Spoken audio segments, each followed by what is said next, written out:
I'm Bill Weidner, and I'm going to talk about some of my pieces.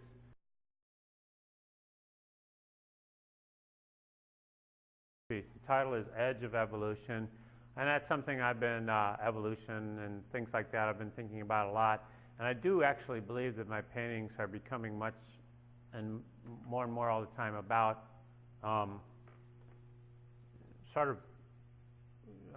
this whole idea of evolution and how things are constantly evolving and changing.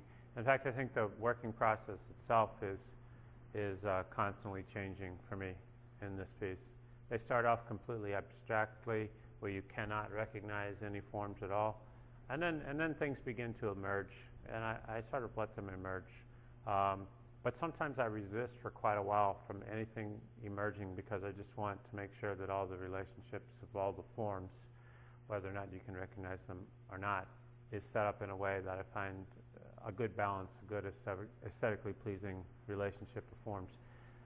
Once that's established, where I'm feeling pretty comfortable with that, then I'll begin to allow some shape that looks a little bit like a chicken with a really long neck, maybe look a little bit more like a chicken, by giving it an eyeball or legs or something.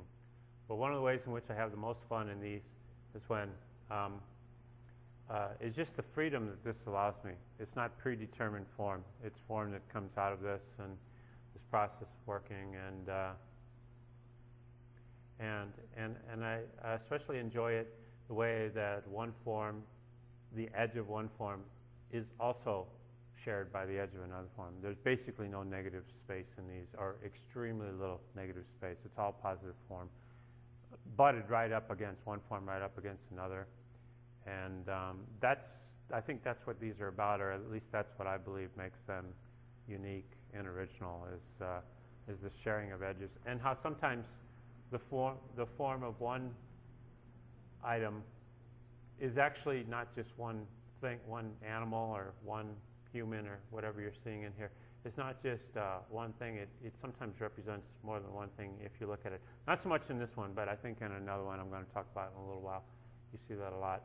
Probably right in through here, I'm kind of borrowing a little bit from Cubism, in that we have a profile of a face, and then we kind of have another sliver of a face in here, and yet another face in through here, and that was fun. And then over in through here, just to talk about some of the things that are happening in through here, I began to notice that there's kind of a mermaid-like shape in here. Here's the big tail of the mermaid, but she's a praying mermaid. She's a very religious mermaid, and she has a necklace because she's a pretty mermaid. And then I decided, I'm going to give necklaces to almost everything in here. So this horse down here has a necklace. This chicken has a necklace. This cow doesn't have a necklace. This is the cow. But he does have a cow bell. And here's the cow bell. And there's the rope, the pink rope that's holding the cowbell on. As it turns out, the cowbell is also the eyeball of a deer's head. Here's the nose of the deer, and there's the deer. And that's when I really have fun, when I realize, that can serve two purposes. Then what would be the negative space of this little horse down here actually almost becomes kind of a little rabbit. This is a monkey, thus evolution, and the monkey is, the monkey also has a necklace. There's a necklace right here, and right before we get to the breastises in this piece right here, you have to cut that. And this is a sort of a jack-o'-lantern up into here. Here's a great big tall bird. Okay, really tall bird. There's the webbed foot of the bird. I just love doing this stuff. It's just so much fun. Here's another bird. Birds show up a lot. Somehow birds work really well with this Fibonacci series of numbers that I'm doing. They're sort of a simpler form, and they just work really well. So they tend to show up a lot. I don't have any special love for birds, but I do like birds. They're pretty cool. They fly. Here's another bird, kind of up on the shoulder of this mermaid here. And here's a great big profile of somebody looking that way, which just fits right along the end of the fin, the mouth and the chin along the end of the fin of the profile, and the nose is fitting right along the torso. And then we come in at the eyebrow, and it just moves right into the shoulder and then the head of this person. And so I have a lot of fun putting all these things together. In terms of the color and Fibonacci series, there's no relationship at all. I know of no relationship between color and the whole Fibonacci series of numbers or the golden section way of doing things. But I have been wondering, since you asked that question earlier, I have been wondering about that a little bit, if there couldn't, or I don't know if anybody has come up with any relationship, but maybe there could be some sort of relationship, even in terms of color. Like if you think of a color wheel with 12 parts, and maybe if you move 3 parts over, and then 5 parts over, and then 8 parts over in a color wheel. So who knows, maybe there is also some kind of relationship there. But I certainly don't think about that. I just look for colors. I look for a range of values, very light values to darker and darker values. I look for a variety of colors. I make sure some colors aren't too bright, some colors aren't too dull, that the whole relationship of intensity of color from bright to dull, that I've distributed those nicely. Too many dull colors everywhere, and the painting is also dull, but too many bright colors and it's garish. So, you know, there's always a balance there. And of course, I change a little bit from painting to painting too.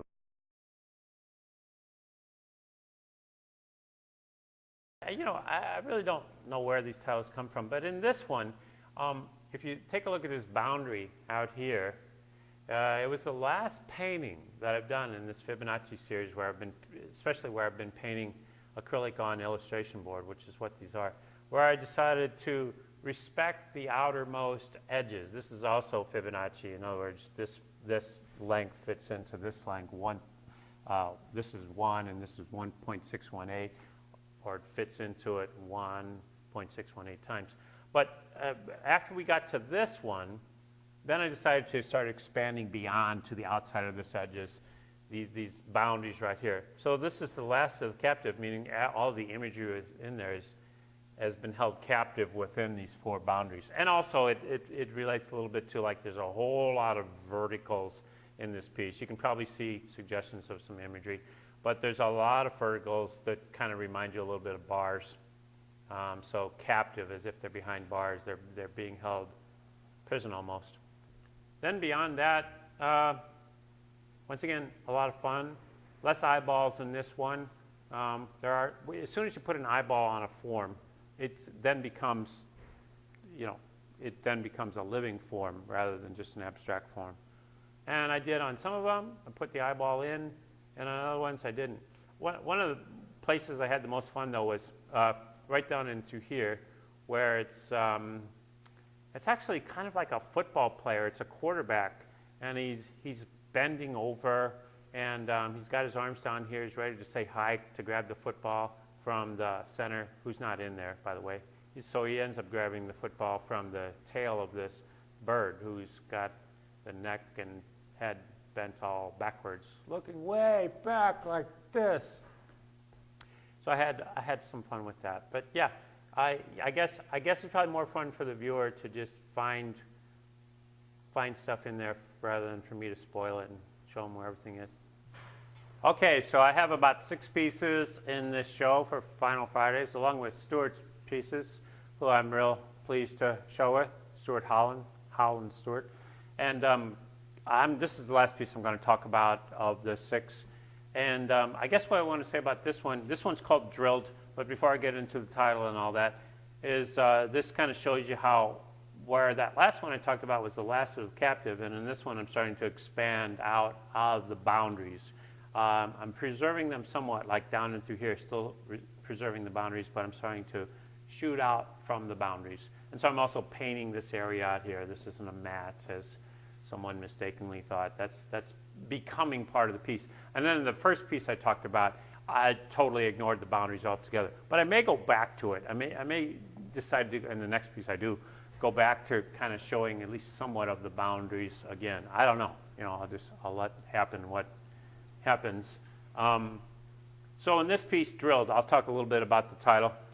In all my pieces, they've been, becoming much more about things like evolution and really respect for nature and how we all need to get along. Man needs to get along with animals, and we all need to get along with the environment. And so that's why a lot of these pieces kind of show animalistic things as well as human-looking forms, and how sometimes there's really not a whole lot of difference between the two. We shouldn't think of ourselves as being so superior.